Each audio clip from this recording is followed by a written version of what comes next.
Hey guys, today we are going to go over the grammar for stage 25.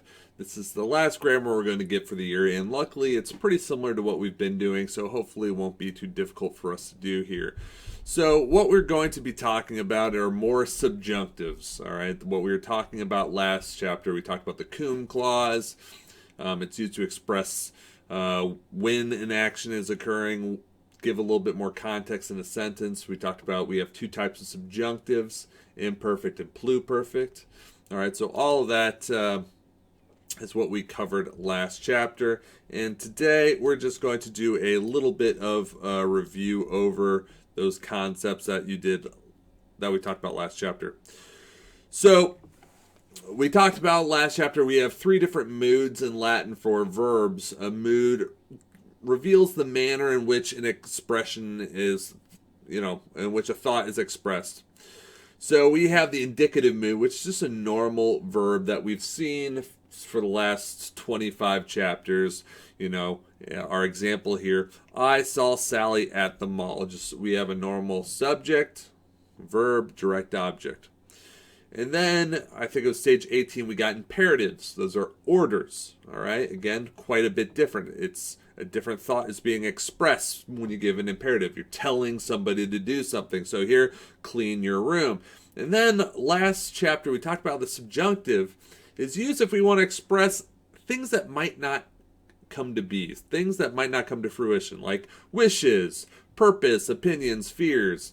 All right. Or temporal things like when this happens, another action will occur. Like, when the horse crossed the bridge, Modestus stood on the other side. All right, that sort of thing.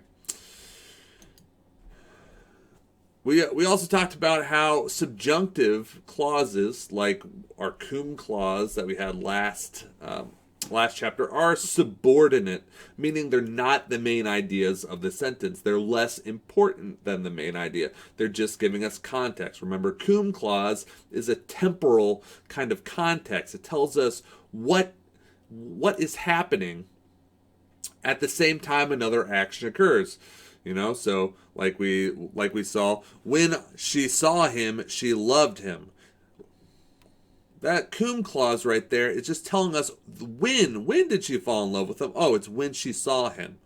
All right, that's not the main idea. The main idea is she loved him. This is just giving us some more context for our sentence. So all this is what we talked about. Of course, cum clause, really easy to identify. You look for cum with a subjunctive following it, not cum with the ablative. Remember, cum with the ablative following it means with. Cum with the subjunctive means when. All right. So here are some examples. When she saw him, she loved him. When Caesar ruled Rome, there was peace. All these are called circumstantial or causality clauses, but we're just going to call them cum clauses, right? They tell us what is happening when another action is occurring.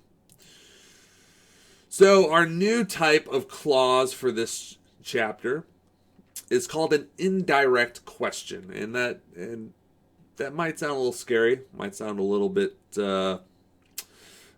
cumbersome, but it's actually pretty simple, and they're pretty easy to spot in Latin. So we have two types of questions in English or in Latin, and I think in many other languages. We have two things. We have direct questions, and then we have indirect questions. So a direct question is what we've seen since like stage 9, whenever we've got those question words like ubi and cur and quid and all those sorts of things. None, num, all those words. All right, and that's when one person is conversing with another person and asks them a question. And usually it is always denoted by a question mark in English. Whenever you see a question mark, there's a direct question. One person has asked another person who they're talking to a question.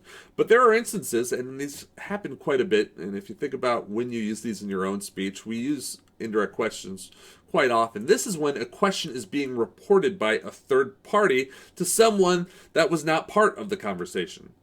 All right? Like anytime, a sibling tells you a question that your mother asked you or something like that, or if a friend asks you a question that a teacher wanted to know or something like that, you're using an indirect question. It's often used with like rumors or hearsay, or again, if you're like conveying a question that somebody else asked. So, like in this one, your mother wants to know where you are going. All right. The direct version of that, if your mother was there with you and could ask you the question, she would ask you, where are you going? But apparently you weren't there, so instead she asked a friend, a sibling, that question, and they reported that to you. Your mother wants to know where you are going. That is an indirect question. Indirect meaning you weren't there to receive the question, or whoever the question is about wasn't there to receive the question.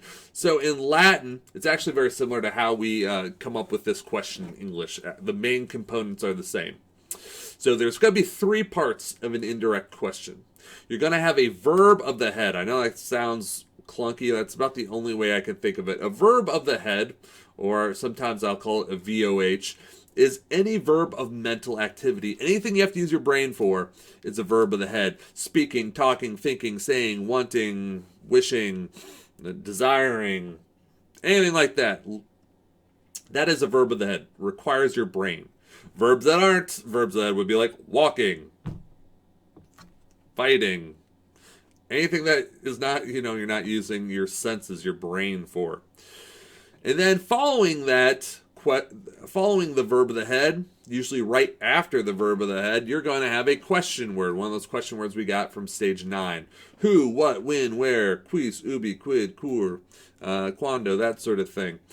All right? And then at the very end of the sentence, you're going to have a verb in the subjunctive tense. All right? Usually the verb that is part of the question will be in the subjunctive tense. So here in our example down here, we have pater audiuit quid filius facerit. The father heard what the son was doing. All right.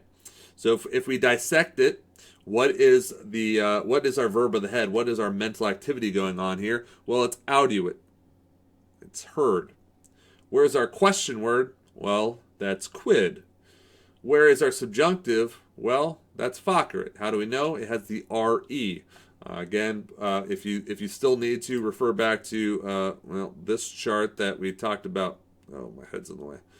That we talked about last chapter. You can find.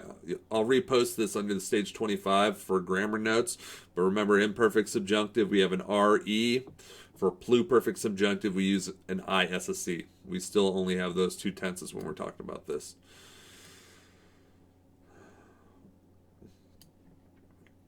So what I want you to do, all right, maybe pause the video, look over these. I have 4 example questions here for you. All right. What I want you to do, this is going to be part of an ed puzzle, so the final question on the ed puzzle, I want you to, on ed puzzle, identify the 3 parts of the indirect statement for each of these sentences. All right, so for each sentence, you don't have to write it out, write the whole sentence out. Just list what is the verb of the head, what is the question word, and what is the subjunctive for these 4 sentences. Again, if you need to refer back to what we just talked about, the slides previous to this, if you need some more help. All right. Hopefully that made some sense. We'll be practicing these again for the next 4 weeks or so. So I will see you next time.